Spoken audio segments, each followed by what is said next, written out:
Let's talk about South America and some very confused rocks, specifically giant ones. Gigantic slabs of andesite and basalt carved and slotted together so precisely that not even your grandma's tight Tupperware lids can compete.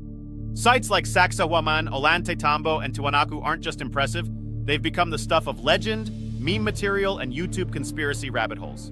Because clearly, if we can't explain it instantly, the only logical conclusion is, yes, aliens, or time travelers, or aliens who are also time travelers who moonlight as stonemasons.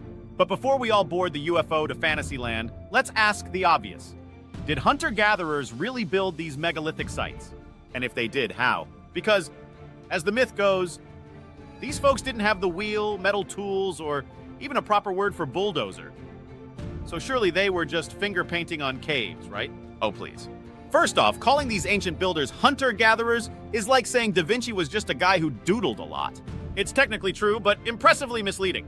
The societies responsible for these structures were far beyond spears and berries. We're talking about complex cultures with agriculture, urban planning, political structures, and, shocking, I know, the ability to problem solve without needing Wi-Fi. Take the Inca, for example. While they're often credited with these feats, the truth is even more interesting. Many of these sites predate the Inca Empire, built by earlier civilizations like the Tiwanaku, Wari, and even earlier regional groups whose names get lost because they didn't leave behind marketing departments. But they did leave behind stonework that makes modern contractors weep. Now here's where things get juicy. One of the big arguments is, they didn't have metal tools, so how could they shape hard stone?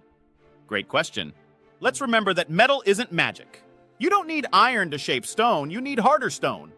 And they had that dolerite, quartzite, and other smashier-than-average rocks were used to chip away at those big old blocks. Slowly, methodically, with labor and determination, concepts suspiciously absent in alien theories. And then there's the no levers, no pulleys crowd. Right, because the only way to move a stone is with an Amazon Prime crane delivery. Ancient people used a little-known concept called physics. They used ramps, logs, gravity, sand, wet clay. And prepare yourself, teamwork. Yes, human muscle, when multiplied by dozens or hundreds of people, can move a lot. They weren't rolling 15-ton stones up a hill using pure willpower, they were engineering. Also, these stones weren't flown in from Mars. They were usually sourced very nearby. Sometimes the quarry was literally next door. Moving stones 50 meters isn't the same as hauling them across a continent. But sure, let's act like that one time your cousin moved a couch proves humans can't shift things without alien intervention. And the precision? Yes, the joints are tight. Yes, it's impressive. But no, it doesn't require lasers or hovercrafts. Repeated fitting, sanding with abrasives, and checking with basic tools can achieve that kind of precision. Ask any stonemason today. Or don't. Just keep shouting impossible into your favorite Reddit forum. Let's not forget, many modern people underestimate what long periods of time and large labor forces can accomplish.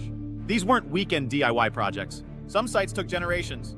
When you're not binge watching 12 hours of reality TV, you've got time to smooth a rock or two. But this myth persists because, let's face it, it's more fun to imagine ancient civilizations as helpless and primitive until ET swooped in with a toolbox. It flatters our modern egos to think we're the only clever ones, but it's also deeply disrespectful. These societies were brilliant. They just didn't leave behind smartphones or Netflix specials, so we assume they must have been clueless. So next time someone gasps, "But they didn't even have wheels," remind them that wheels are only useful on flat, hard roads, which mountainous regions full of rocks and stairs do not have in abundance.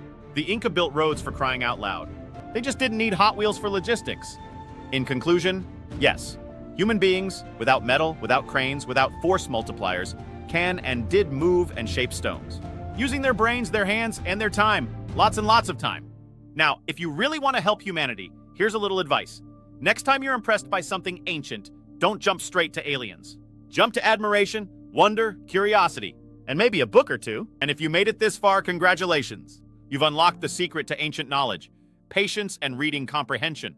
So hit that like button with the force of 15 tons, subscribe to the Debunkers before aliens claim credit, and drop a comment telling us your favorite ancient construction myth.